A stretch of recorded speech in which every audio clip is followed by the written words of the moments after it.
Now I got my microphone. Now we're in business, huh? Now I got to clean my glasses. Let's see here. Howdy ho, people. Let's bring Zontarski into the picture, shall we? There he is. Hello, Zontarski. Let's bring a little bit more in here.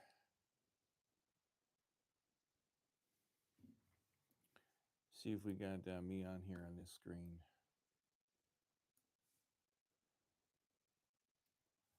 PTPOP is live. So here I am, everybody. There I am.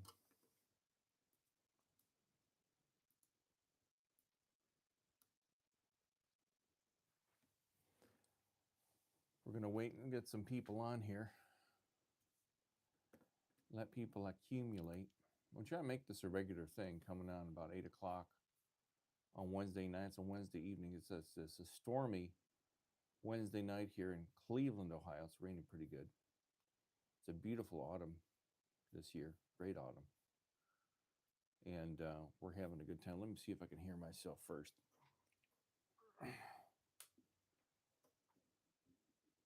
Yep, I can hear myself good. So I thought I'd just come on here tonight and chit chat with everybody, see who's out there.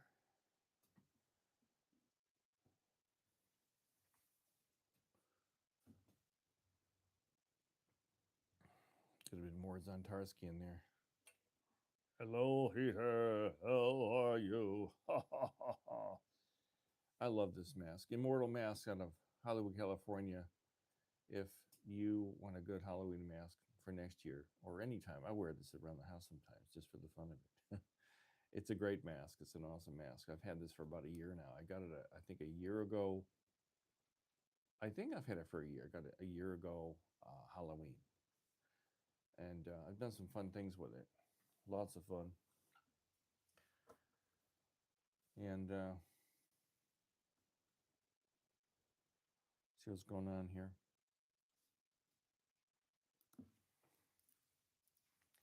Here, I'll say hi to everybody.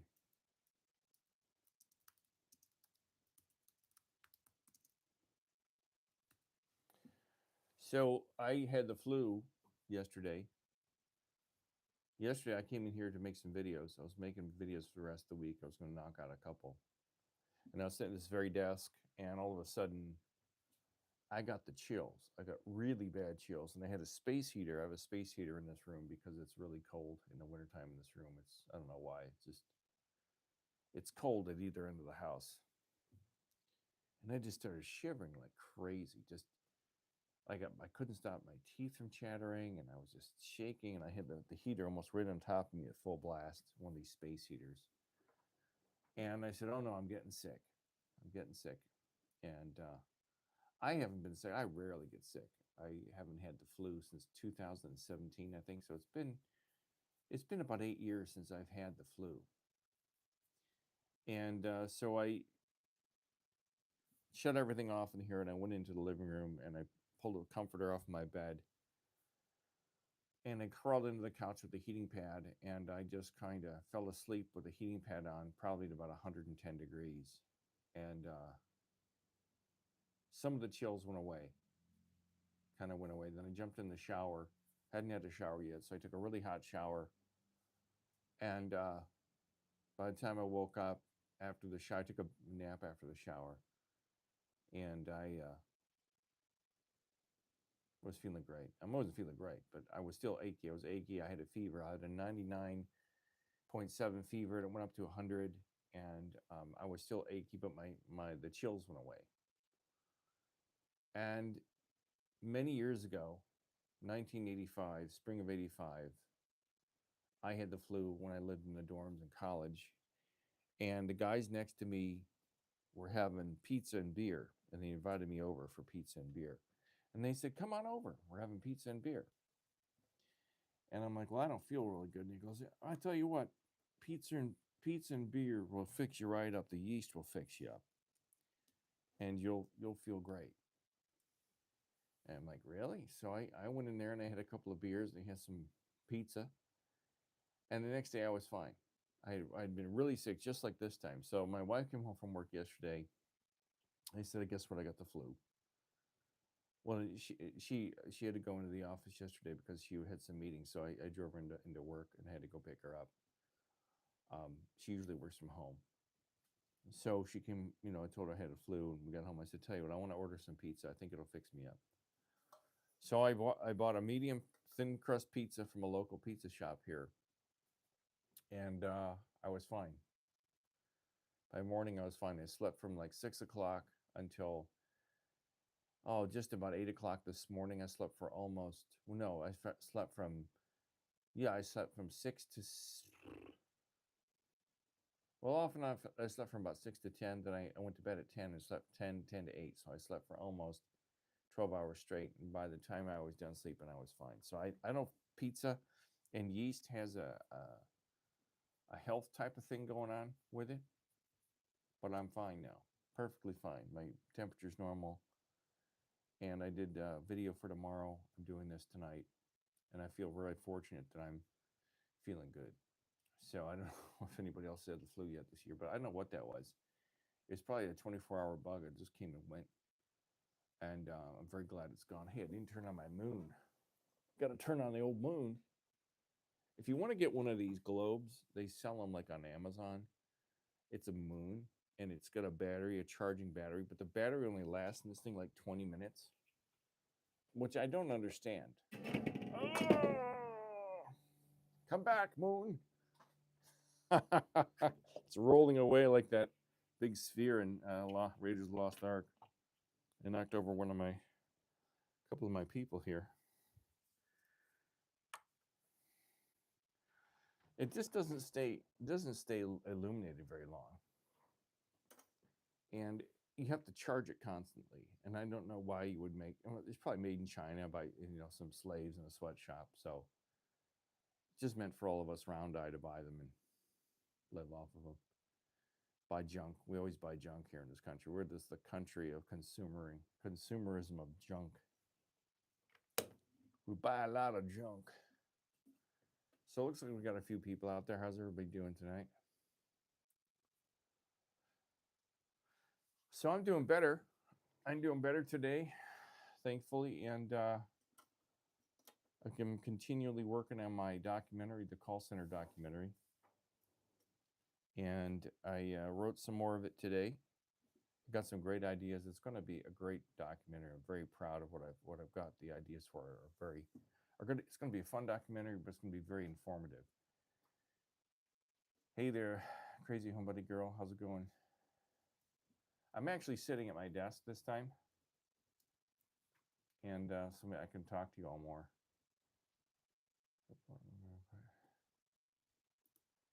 How to respond? How do I respond to people on here? Maybe I can't respond. I don't know. Add emojis.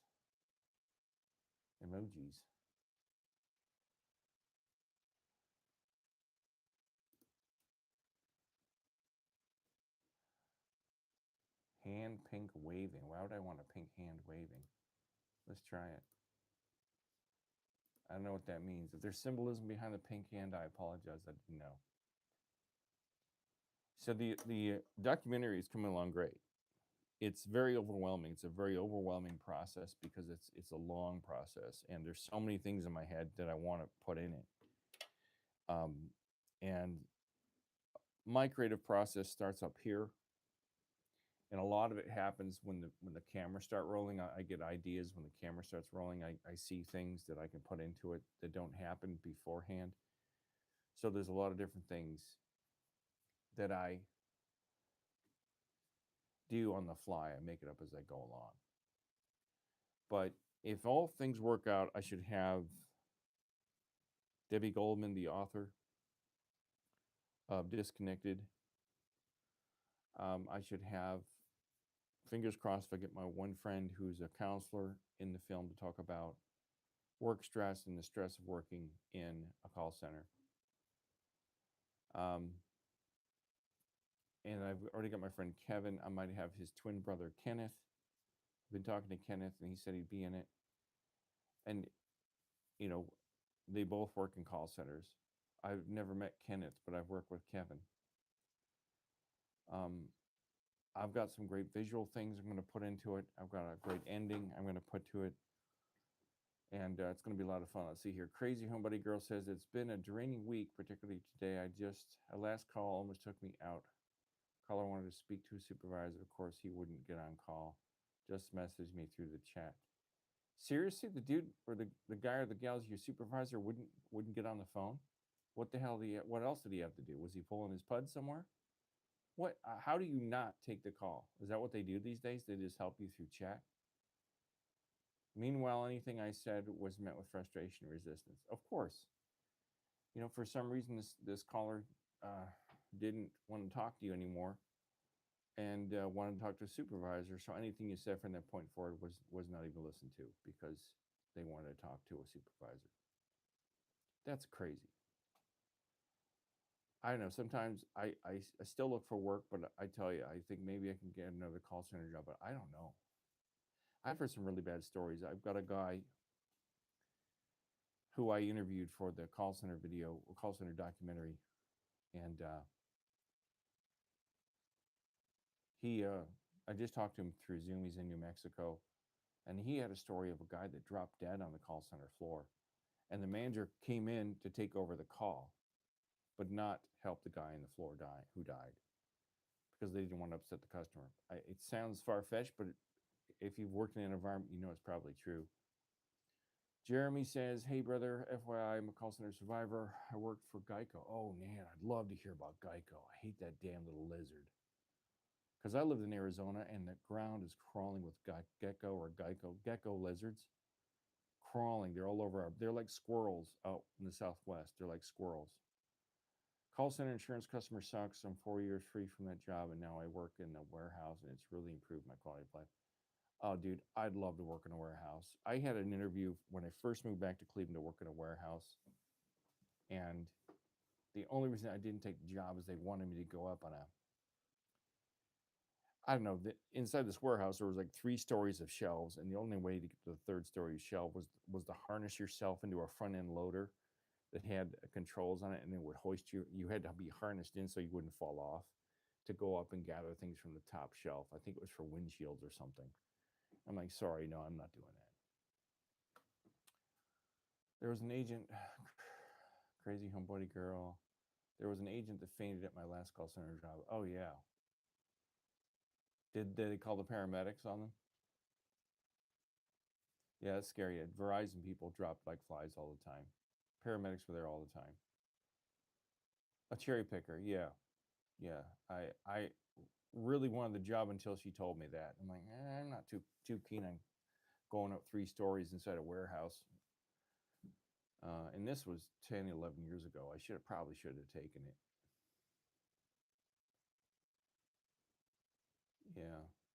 Did the person regain consciousness, crazy homebody girl? Or I don't know, what do these little symbols mean on your comments? Number one, number 2. What does that mean? Well, you must be like this based off how many comments you make.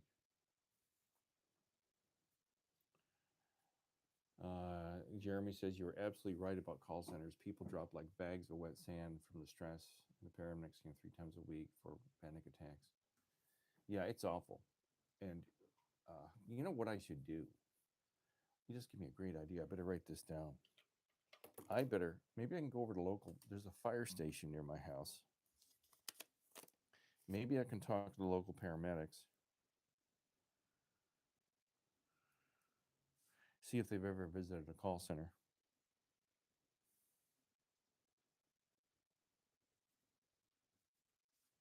Wouldn't that be something? I get like some real firemen who have been to the call centers.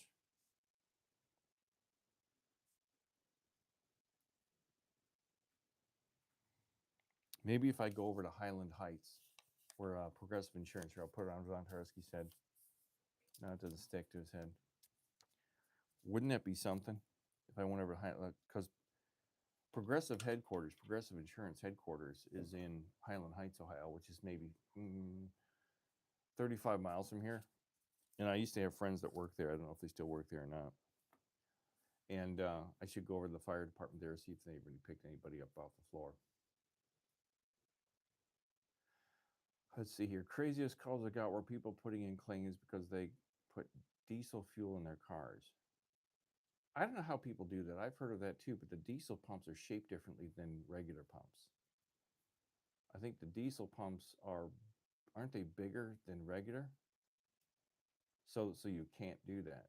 But I believe it. People probably just shoved them in there and diesel pumps are even colored differently. I don't. Oh yeah, I know. I had a friend that worked for Progressive Insurance, and when he first got there, I don't think it was a claims. I think it was a claims. Like he would take the call for the claim and pass it off to an adjuster. He wasn't licensed, and he would get calls from people saying, "I just got in a car accident. I need you to look up I need you to look up my policy and all this stuff." And he'd get their policy number, and he would ask them, "Well, which car is it?" And they'd say, "Well, can't you tell which car I'm in?" And I'm like, "No, you've got 2 or 3 cars in the policy. Which one did you get in an accident?" They had no idea why they would get infuriated that he was asking which car is just an accident in. Yeah, people, you get a real clear picture of how inept the American public, the average American is. You get a better vision of it when you see who people vote for.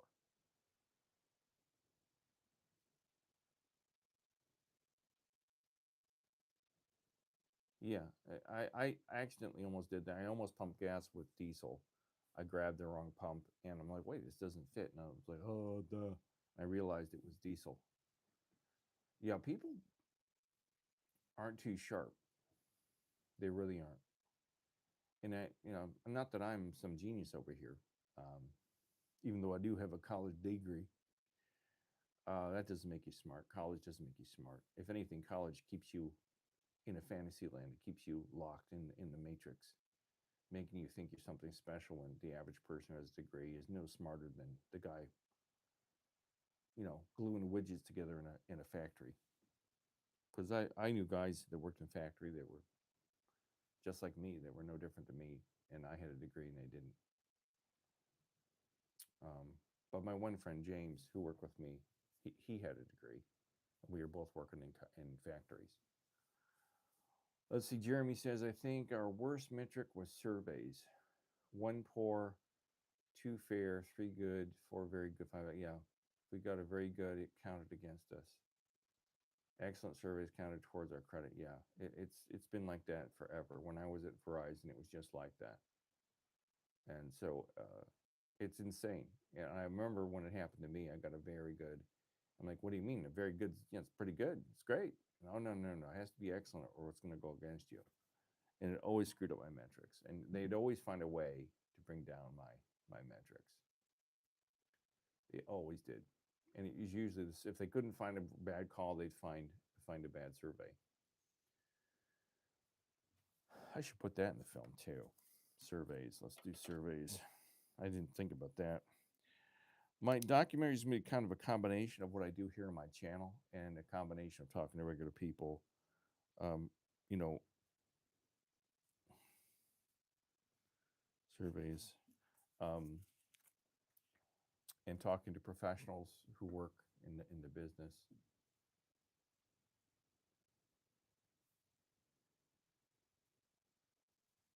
My job, we barely get performance reviews. Wish I would, so I could ask for a raise. How do you not get performance reviews? They barely give them to you. Like, do you get them quarterly at all? Jeremy says, on top of that, we were forced to upsell renters and homeowners insurance to angry customers, and we only got credit if the sales rep we transferred them to sold the policy. Oh yeah, I've been in that situation too, where you kind of hook them, and if they seemed interested, you transfer them off to another department, and then they had to close it. And if they didn't close it, it went against you. I honestly, I'm perplexed. I'm just so perplexed by I don't know what the wording is, the lack of logic or the illogical thought processes by the upper echelons of these companies to think that that's a good way to establish some type of work environment in these call centers. I mean, where's the logic in that? If you hook somebody and say, "Yeah, I'm interested, get me over to that department," and then that person doesn't close it, how does that reflect poorly on you? You know, and then they'll say, "Well, you didn't give them the right information." They'll always throw, "Well, you didn't sell it to them the right way." And when they heard the guy that was closing it told them something different, then what? They make something up. Oh, no, no, no, no. And you don't know if it really, because you have no way to follow up on it. See, I've told you the story when I worked at Wells Fargo that I sold home equity lines and home equity loans on an inbound call center. People will call in to get information about home equity lines and loans. So they'd call in. I'd try to get them to buy it, get them to agree verbally over the phone. And then once it was done, I took their application. I got all their personal information. I ran a credit check. If the credit check passed, I would accept their application, and then I'd hit an enter button, and it would go to the processing department. Well, we were a huge, like 500-man call center, and we were taking thousands of applications a day. And I worked next to a young lady who always came in number one in the sales department. She was always number one.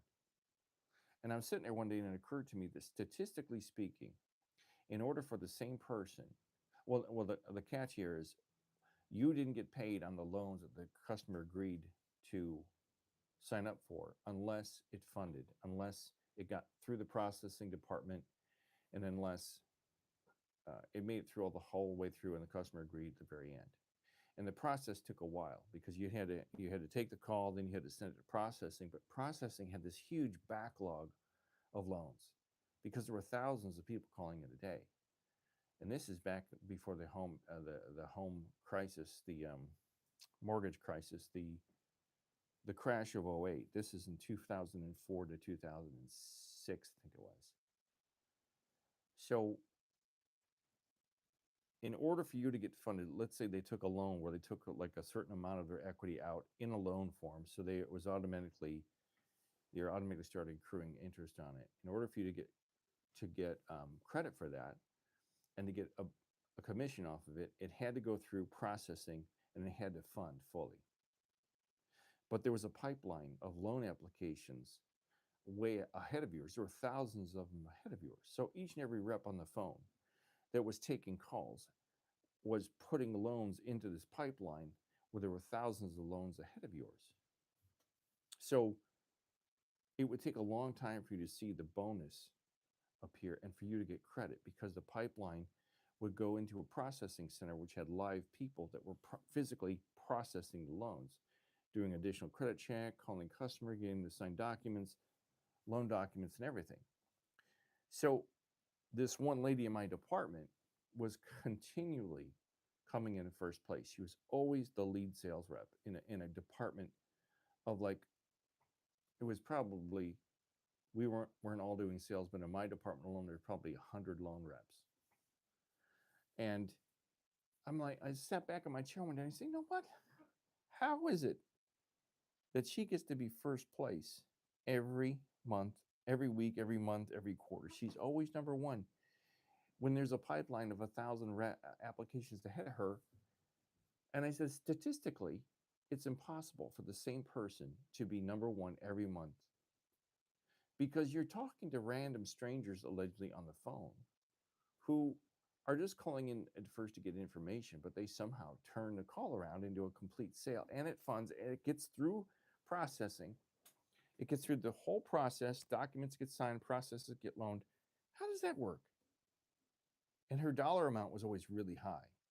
And the more loans you got people to sign, the more commissions you made. Okay, so great. So I'm sitting there like, how does this happen? It doesn't make any sense. I asked my boss, I said, how does this, this Shirley or whatever her name was, how does she always happen to get funded number one? He goes, what do you mean? He goes, well, statistically, the amount of calls we're taking, the amount of loans are getting processed, how are hers always the best and always get to the top of the pipeline? He goes, oh, don't worry about it. B, don't worry about it. You're thinking about this too much. Just go and take your calls. So I started talking to one of the other ladies on my team. And she was one of these ladies who this other lady was funny because She was always going out and getting those chemical peels on her face. She was really into her look. She was really into fashion, and she'd come in some days look like she had just been had first degree burns all over her face. And I said, "What happened?" She goes, "I'm just getting a chemical peel." So it's really weird. There's always strange people in these call centers. So I was talking to her. She goes, "Oh yeah, Shirley over there. Yeah, she's always number one because her mom works in the processing department." I said, "What do you mean?" She goes, "Her mom's a processor." And I go, are you saying what I think you're saying?" She goes, "Well, I'm not going to say it, but yeah, pretty much." So in other words, this woman's mother worked in processing and was moving her loans to the top of the stack, to the top of the pipeline, processing above everybody else. And it's just totally rigged. The whole system's rigged. And there's nobody inside watching it. Okay, I'm done pontificating.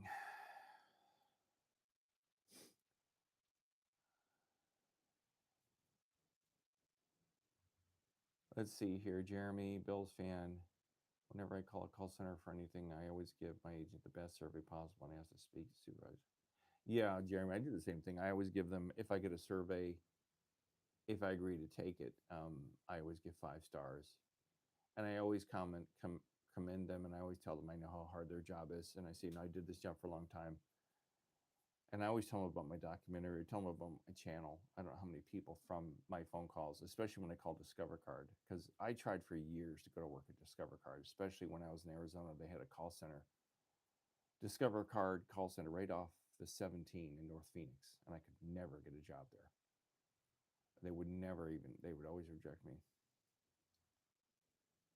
So, I'm sorry, you weren't talking to me, Jeremy. All right. But yeah, I mean, I think the system is rigged, and I really do. I really think there's no um, controls in place. There's absolutely no controls, internal controls. The C-suite people at the top look at the call center as being a burden, an unnecessary financial burden. They really don't care about the customers. Come on, keep your head up here, Zontarski. There you go. I think they look at it as an unnecessary burden. I really think that there's, as I've said in other videos, there's a guy or a gal out there who comes up with an idea for a product, and they say, this padlock is the latest in padlocks, is the best padlock that's ever been out there, and I'm going to market this and make it sell a million, because this not only will lock up your things, it'll also read you your fortune. And it takes off, and they know they're going to make $1 billion off of it, but they don't really want to talk to the customers. They go, shit, it's so big now. We're massive. We're selling billions of these padlocks. Now we have to open up a customer service department. Damn it, what do we do now? That's taken away from my Leather Mistress fund and my Pedophile Allen fund. So what do we do? Oh, we better open this call center. And it's really an irritant to these men and women. I'm sure it is. I'm positive it is. And I so wish I could find a former CEO whose pension doesn't revolve around, they probably have all signed NDAs. But if I could get one of these men to go, or women, predominantly men, to go on camera and say, yeah, we didn't like the call centers. They were an unnecessary financial burden.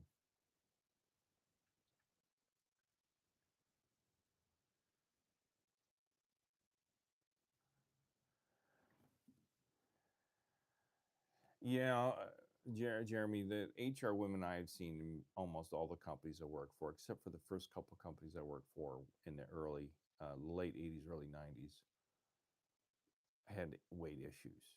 And I don't know what that's all about. There was a woman at Verizon who had one of those knee scooters, and she was always having operations on her knees. And she had one of those little padded scooters with the handlebars, and you scoot around the call center in it. But she was actually the only HR person who actually,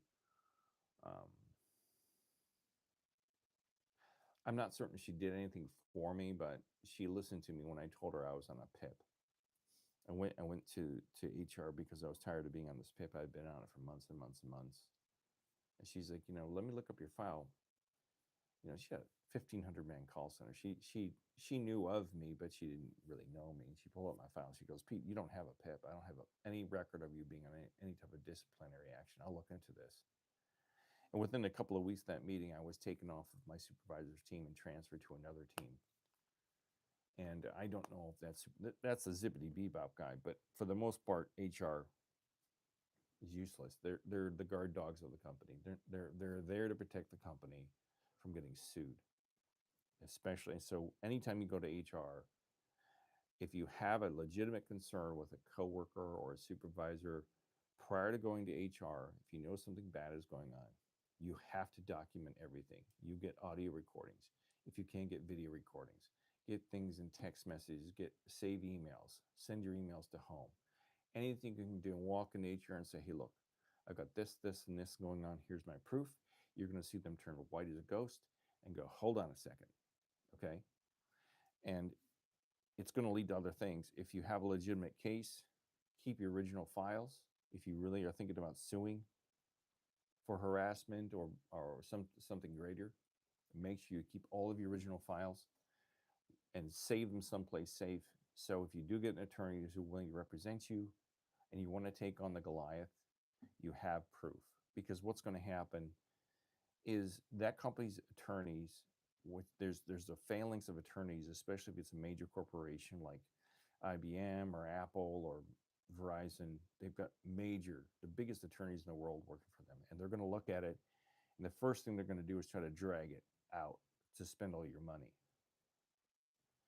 And then you're going to have your attorney do things like go to the media about it. And the more media exposure it gives them, makes them look bad, the more likely they are to settle out of court, especially if they know you've got a legitimate claim.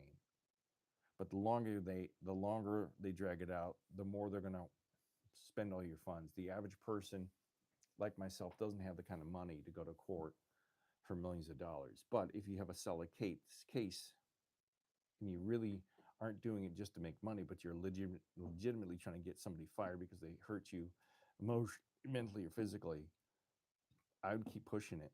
And then if you're lucky, they'll give you a settlement, and they'll probably have you sign an NDA and say, hey, we're going to give you $100,000 to make up for this, and they're going to ask you probably to leave the company, and the other guy's going to be asked to leave the company. Something's going to happen. They probably can't, by law, get you to leave, but they're probably going to make it very uncomfortable from that point forward. But HR is a waste of time. Make sure you have everything documented. Let's see here.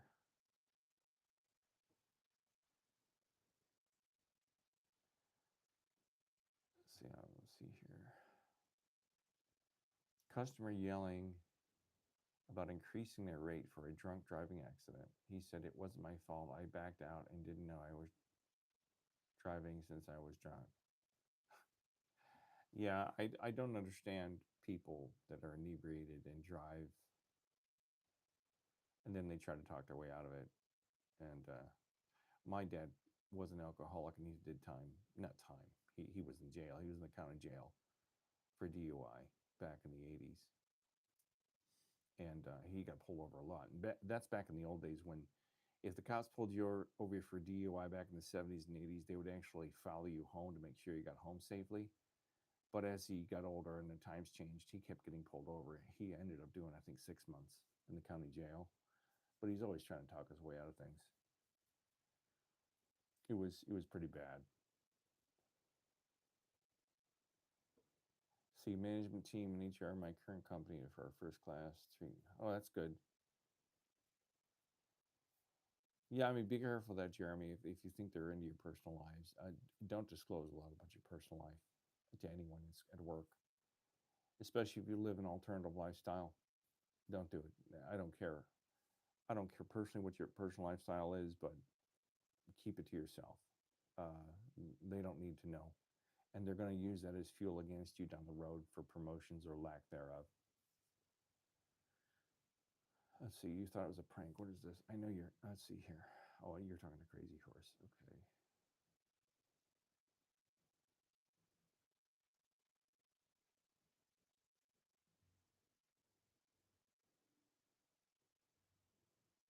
not Crazy Horse. I'm sorry, Crazy Homebody. Where did I get Crazy Horse from? There's a casino out in Arizona called the Crazy Horse Casino. Was out near Chandler, Arizona.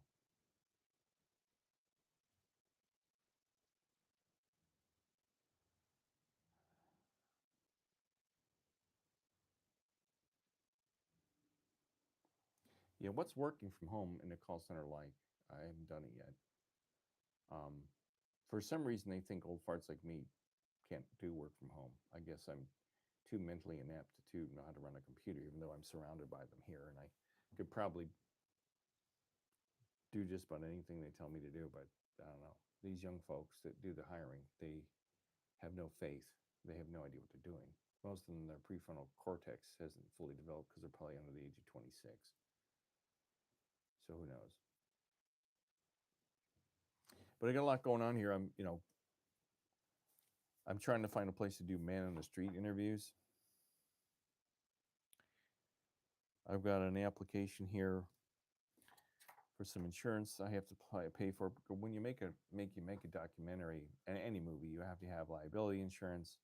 You have to have errors in emissions insurance, and this stuff is not cheap.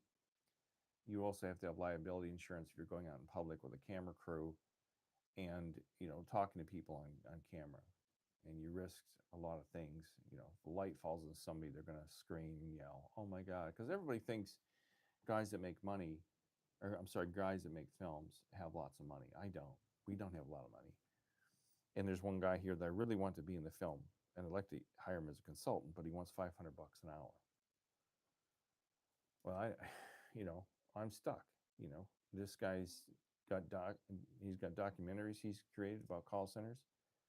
He's worked for Verizon and AT&T, and he wants a boatload of money. To me, that's a lot of money. And who knows how many hours I would need him for. There's a jail here in town that's now a museum. It's an old jail. It's where they filmed Shawshank Redemption. It's called the Mansfield Reformatory. And about 5 years ago, I filmed some stuff in there for free. They let me just come in with my cameras, and they signed a model release, and it was that simple. Now they want $300 an hour for me to bring in my wife and my 2 cameras and myself for this documentary. But on the other hand, I can just create those scenes in AI for free, or for whatever I'm paying a month for the software. And I don't understand. This is what I don't understand about Mansfield Reformatory. This is a prison that was filled with, I think, all men. And I think it was around from like 1890 through like 1974, something like that. It was around for a long time. It's a dark, dingy, it was a horrible place to be in prison. It was kind of like Alcatraz on the mainland. And there's horror stories. Men were tormented in there. I know they committed some horrible crimes, but their lives were horrific in this place. And what this place has done is they've glamorized it, and they've taken advantage of it because a movie was filmed there, and they've turned it into a museum. And now they open it up for Halloween. They make it into a haunted house at Halloween. And I don't know. I don't hate prisoners. I don't hate people who have committed felonies and done horrific things. I don't hate them. And I think they should be treated with some respect. And this place is not only, disrespecting the memory of the men that served time and paid for their crimes. Now they're running this place out to make a buck off of their suffering, all because some goddamn movie was made there. And now they want me to pay them $300 an hour to sit in a jail cell with lead paint all over the place, filthy, dirty, cold. It's just an old jail. And for some reason, they're trying to keep it up. And it's right next to the new reformatory. There's a newer reformatory in Mansfield where real criminals are doing time. And I'm just, whatever, guys. You want $300 an hour? Lots of luck. I'm not paying it to you. I'm not some Holly. See, they think I've got money. Just because I'm making a documentary, idiots go, "Oh, he's making a documentary. He must have lots of money. Let's charge him $300 an hour." And it doesn't work that way. And especially in these days where you don't need a whole film crew to make a movie. I can make this movie almost completely for free, especially with AI. And I can get the same effect from it is bringing real people into it. And I'm debating on what part of film to make AI and which part not to make AI. There's certain parts I can use, like B-roll footage and stuff, that the average person will never know. But I don't have a huge budget. I've got a campaign out there right now on Seed and Spark. I'm asking for $5,000, and so far I've raised 125, and I only get funded if I get 80% of those funds. So far, I made $125. And I don't have a big emailing list. I've got 10,000 subscribers on here, but only 200 or 300 of the people that subscribe on here watch my videos. That's fine. I mean, but if you want to contribute to this film, any amount of money you provide would be greatly appreciated. $5, $10, $20. I had somebody donate $100 on my Seed and Spark campaign. I don't know who she was. It was a woman. I appreciate that, whoever you were. But the average person, even people you meet and people I've known for years, hey, can you donate to this film? Pete, no. I got to go watch the cat. It's getting late. They don't have any interest in this. It's really frustrating to see people you've grown up with and known your whole life who disregard what you do as just kind of a novelty. And it doesn't matter whether it's my documentaries or my books or my music or my paintings. The average person is like, oh, well, that's cool. That's great, But they'll run out and go to a craft fair and buy, they'll buy a propane tank that's been converted into a ladybug to make it look like a ladybug with the wings on it and googly eyes. Oh, this is so great. Oh, I bought this propane tank, Pete. It's a ladybug with googly eyes. Isn't this great? I'm like, no, that's not really art. Why did you buy that? Oh, it will look great in our backyard. Oh, I don't know, man. This is coming from a guy sitting next to a rubber mask of an alien. So I don't know. It's really hard. It's very hard. And I do some really good work.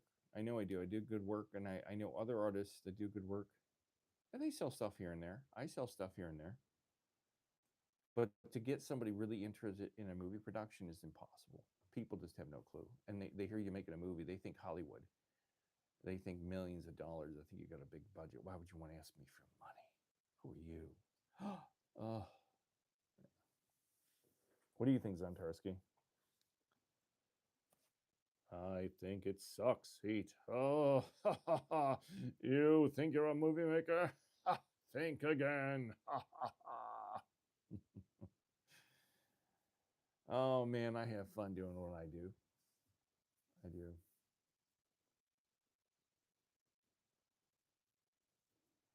Hey, I'm watching some of your conversations. I can't stand the Chiefs.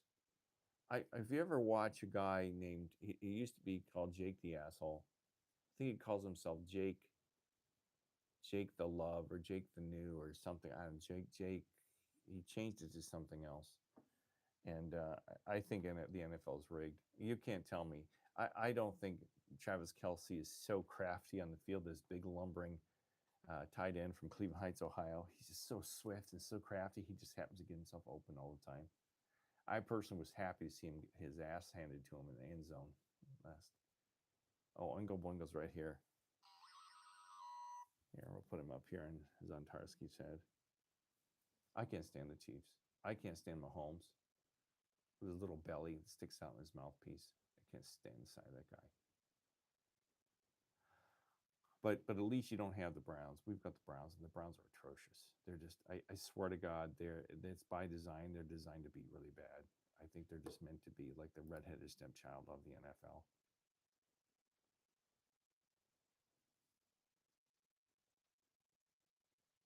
Oh, Taylor Swift's another one I can't stand.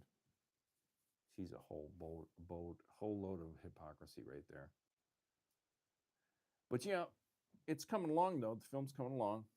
It's going to take some time. I just have to pace myself because, it's just a matter of meeting people and talking to them and shaking hands and trying to put the corporate face on and be pleasant to people. So far, everybody's been pleasant right back.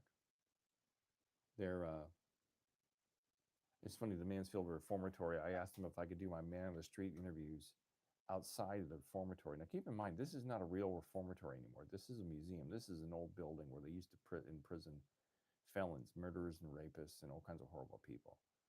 And the answer I got to that was they didn't think that their customers that were coming to see the museum would want to be confronted with questions outside the museum. And they also said they didn't want to be associated with whatever commentary I came up with in my film. This is a prison. Used to be a prison that had rapists and murderers inside of it. And they're concerned about their image, about what I might say with their image in the background of their prison. Makes no sense whatsoever. This is not Disneyland, people. This is not Disneyland, Mansfield Reformatory. This is a prison that held murderers and rapists, and you tortured these men for their crimes, and they all died on those grounds. And somehow you're worried about your image of what I might do to your poor institution that you're now taking advantage of, the memories of these horrible men that died and were tortured in these prisons. And it's now defunct because it was such a crappy place to be imprisoned. Seriously, I might tarnish that image of the Mansfield Reformatory. Give me a break. You're taking advantage of these people and charging people money to come in for a haunted house. Jesus, let's see here. Thoughts on the UPS plane crash? I think it was tragic. It's a pretty scary thing. I think it's weird that the engine caught fire so quickly just on takeoff. That a pilot was discussing it here on YouTube, and I don't know if the left engine fell off or if it just caught on fire. I mean, I don't know anything about the MD-11. I'm not a big plane enthusiast. I used to be. I have a friend that I think he's a pilot still. I don't know. It looks like the thing just completely came down and crashed into a bunch of buildings, and just, from what I've heard, it missed a restaurant by about 100 yards where people were sitting and having drinks and stuff. I think it's crazy that this is all happening now. I wonder what was on the plane is what I wonder. What were they carrying? What packages were on there that weren't meant to get to their destination? That's what I think.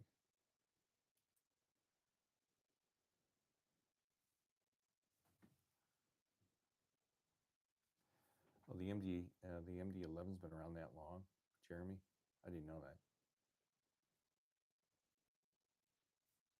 Oh yeah, you can believe they would fly it to save a few bucks. Come on, we're talking about corporate America here. It's all about saving money.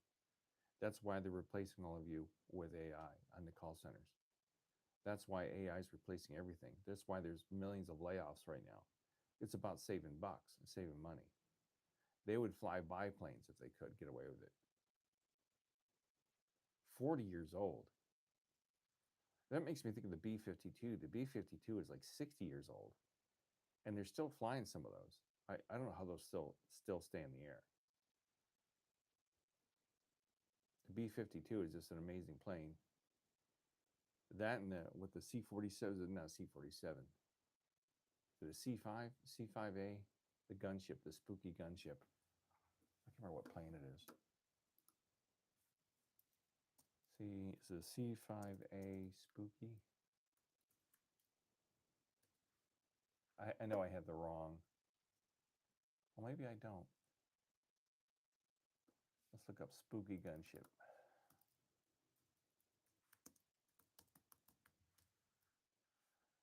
C-47. That's right. No, not C-47. Yeah, I guess the C-47 was spooky. I was right the first time. It was used in Vietnam. But there's a bigger one now. It's the AC-130. Damn, that thing is amazing. I mean, if you're on the firing end of it, if you're on the receiving end, I wouldn't want to be in the receiving end of a what did I say? An AC-130 spooky gunship. This thing has Gatling guns and howitzers. It can rain howitzer shells down on you, like one howitzer round every 3 seconds or something like that from the air. You're done if you're on the ground. If we use these things in Afghanistan, you know, there's nothing left of those guys that were bombarded with that. They were just vaporized. Dash 8 Continental Flight 3407.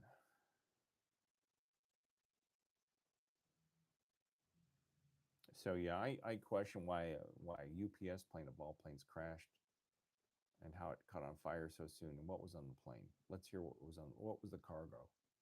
Was there anything on there related to the Epstein files, or was there anything on there related to Charlie Kirk? You never know. I don't trust anything right now. New York just had a new mayor elected in New York City who's Muslim, and I saw the interview with him. Well, I'm not going to go into that. I'm not going to go into the whole Israeli thing. But this Muslim mayor is the only one in a panel interview on CNN or something that when he was asked, "What's the first country I'm going to go? What's the first country you're going to go to when you're elected mayor of New York City?" And everybody else in the panel said, "I'm going to Israel right away." He said, "No, I'm not going to leave the country. I'm just going to stay here in New York City and take care of the people here. Why would I want to go to any other city in the world?" Basically, of course, they're all going to label him as a Muslim anti-Semite or something like that. But he got elected, so I don't know. I'm not going down that rabbit hole because I have my opinions, and I used to think differently. And then I have a friend that pointed some things out to me, and I'm like, oh, maybe you're right. So I don't know. Things are going well. Let's see who we got here in the front door.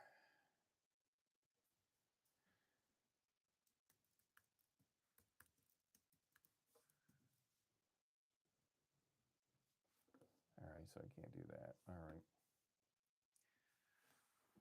So I thought I'd just come on here tonight and chit chat every Wednesday night, and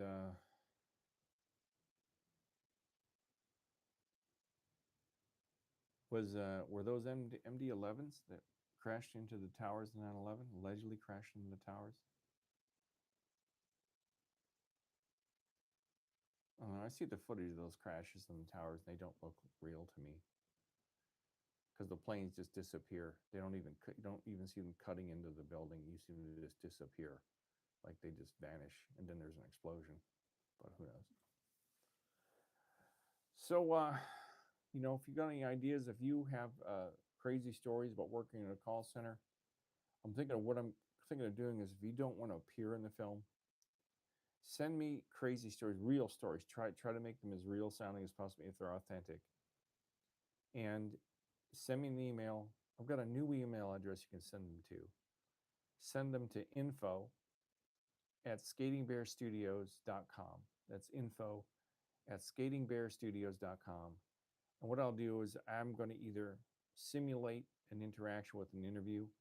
I'm going to have like an actor or an actress sit down and say it's a simulation, but telling a real story. So it won't be you, and I won't use your real name if you don't want me to, but I'm going to use your story. So like this guy from New Mexico, he's agreed to be in the film, and I have to interview him, but I can only interview him through Zoom. So he and I are trying to set up a time to do that so it looks professional, not just Zoomified.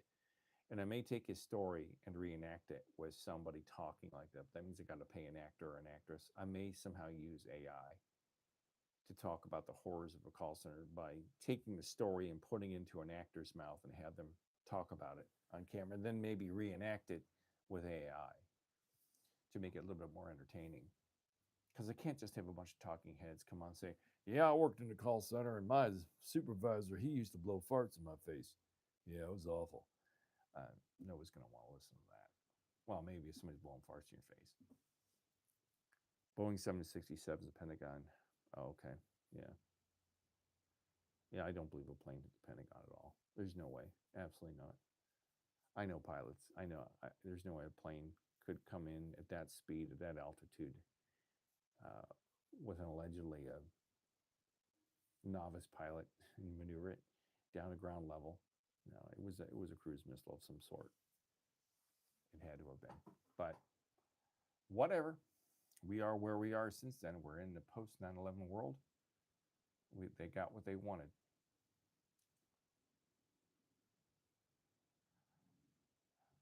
Jeremy, I will take that into a deeper level about call centers being a sweatshop, modern day sweatshop. I just released a video on it.